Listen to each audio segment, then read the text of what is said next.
იცით რომ არასდროს თორებში არ გამოვდივარ, მაგრამ აქედან რომ არ ჩამეწერა არაფერი, ისე არ შეიძლებოდა.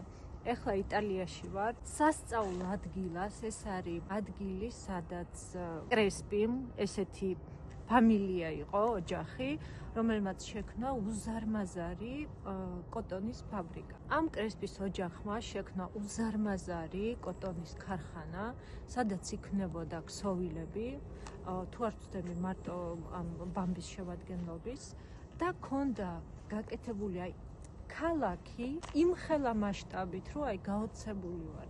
ამ ქალაქში ცხოვრობდა ის ხალხი, ვინც ამ ქარხანაში მუშაობდა, თავისი ოჯახებით, თავისი ბავშვებით, ეს ბავშვები იზრდებოდნენ, ისევ მუშაობდნენ ამ ქარხანაში და ამ ტერიტორიას თავისი სასაფლაოც კი აქვს. აი აქედან იწყება ეს ქარხანა და უბრალოდ ამის მასშტაბებს შეხედეთ. აი თვალს ვერ ვწდები, სად მთავრდება, იმხელა არის, უზარმაზარი.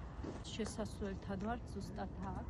სამწუხაროდ ახლა დაკეტილია და არ გვიშვებენ შიგნით, არც ექსკურსიები არ ტარდება და როგორც გავიგეთ, ახლა არის გაყიდული და ფიქრობენ აქ რაღაც მრავალფუნქციური ცენტრის გახსნას. სამწუხაროდ ეს იქნება უფრო თანამედროვე. ამ ქარხანამ იარსება 120 წელი, მთელი ისტორია და სამწუხაროდ ბოლოს გაკოტრდა.